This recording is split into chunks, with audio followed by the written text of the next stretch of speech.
आजचा दिवस माझ्या आयुष्यातील सर्वात चांगला दिवस होता आणि हा दिवस फक्त माझ्याच आयुष्यात नाही तर प्रत्येकाच्या आयुष्यात येतो, कारण आज माझ्या लग्नाची पहिली रात्र होती. मी माझ्या बायकोबरोबर पहिल्या रात्रीच्या विचारात होतो.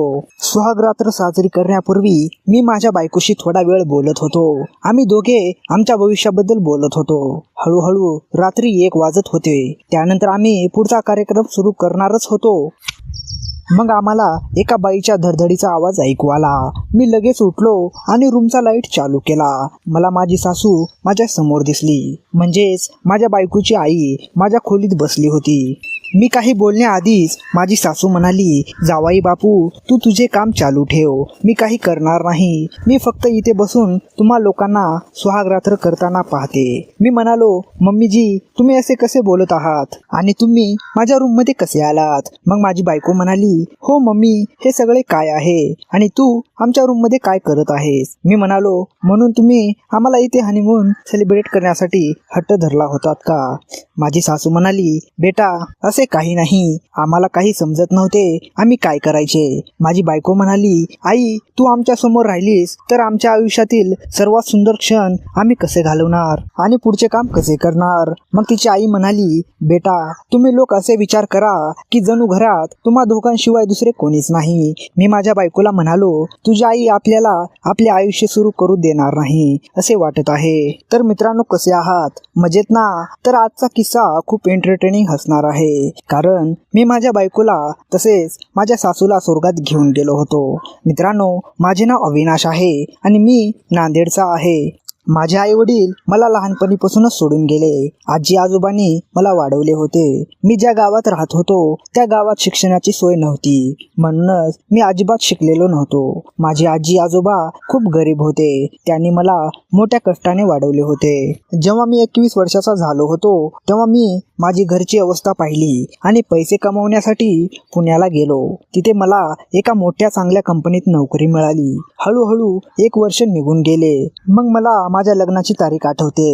मी पुण्याला येत असताना माझ्या आजी आजोबांनी माझे लग्न ठरवले होते. माझ्या लग्नाला अवघे काही दिवस शिल्लकच राहिले होते आणि मधल्या काळात मी भरपूर पैसे कमावले होते. गावातील माझे आजी आजोबा मोठ्या जोमाने माझ्या लग्नाची तयारी करत होते आणि लग्नाचा दिवस जवळ येत असल्याने मलाही खूप आनंद झाला होता. लग्नाच्या 2 दिवसापूर्वी मी माझ्या गावी पोहोचलो होतो. लग्नाची तयारी पूर्ण झाली होती. दुसऱ्या दिवशी माझे लग्न मोठ्या थाटात पार पडले. लग्नानंतर जाण्याची वेळ आली होती तेव्हा कळाले की मला माझ्या लग्नाची रात्र इथेच साजरी करावी लागेल. हे ऐकून मला आश्चर्यच वाटले. त्यानंतर जेव्हा मी माझ्या आजीला याबद्दल विचारले तेव्हा आजी म्हणाली, बेटा, ते जसे सांगतील तसे तुला ते करावे लागेल. मी म्हणालो, पण आजी, ही काय गोष्ट आहे की जिथे लग्न होते तिथे सुहागरात्री साजरी करायची असती का? आजी म्हणाली, बेटा, आम्ही यात काही करू शकत नाही. मग शेवटी मला माझ्या सासरच्या लोकांची आज्ञा पाळावी लागली. त्यानंतर जेव्हा मी माझ्या बायकोबरोबर सुहाग रात्रसाठी पोहोचलो तेव्हा आधी मी माझ्या बायकोशी थोडा वेळ बोललो. बोलत असताना मी माझ्या बायकोला विचारले, तुझ्या घरचे आपल्याला इथे हनीमून सेलिब्रेट का करायला सांगत आहेत? मग ती म्हणाली, मला पण माहीत नाही. मग थोडा वेळ बोलून आम्ही दोघेही आमचे आयुष्य सुरू करायलाच निघालो. तेव्हा मला माझ्या रूममधून एका बाईचा आवाज ऐकू आला. त्यानंतर मी लगेच लाईट चालू केली.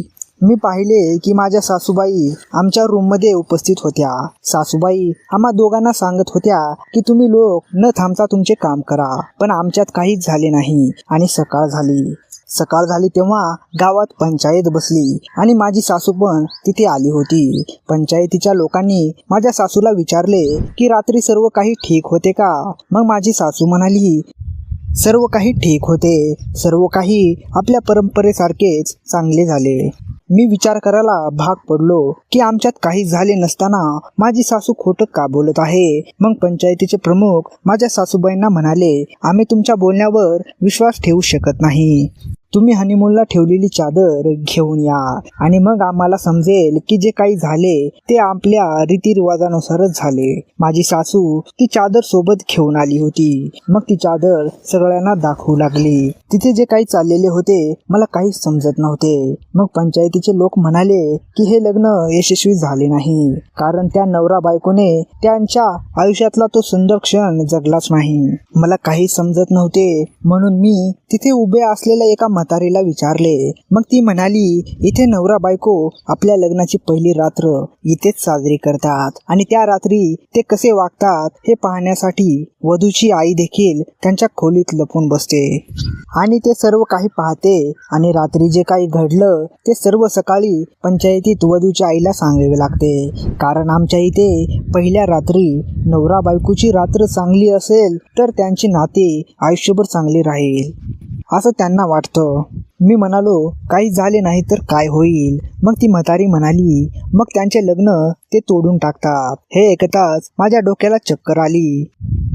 त्यानंतर मी पंचायतीचे प्रमुख त्यांच्याकडे गेलो आणि म्हणालो, मला आणखी एक संधी द्या. आज रात्री आम्ही चांगली कामगिरी करू. मग पंचायतीच्या लोकांनी माझा मुद्दा मान्य केला आणि आम्हाला अजून एक संधी दिली. त्यानंतर दुसऱ्या दिवशी जेव्हा माझ्या सासूबाईंनी त्यांना रात्रीच्या सर्व गोष्टी सांगितल्या तेव्हा त्यांनी आमचे लग्न स्वीकारले. मग मी माझ्या बायकोला माझ्या घरी आणले. मित्रांनो, ही प्रथा आणि परंपरा जी आहे ती एका खेड्यातल्या गावातली आहे आणि ती मी माझ्या कथेद्वारे तुम्हा लोकांना सांगितली आहे. तर मित्रांनो, तुम्हाला ही अनोळखी परंपरा कशी वाटली कृपया कमेंटमध्ये कळवा आणि अशाच कथा पाहण्यासाठी आपल्या R1 मराठी कथा या चॅनेलला सबस्क्राईब करा आणि बेल आयकॉन प्रेस करायला विसरू नका आणि पाहत रहा R1 मराठी कथा. भेटूया लवकरच नवीन व्हिडिओ सोबत. तोपर्यंत धन्यवाद.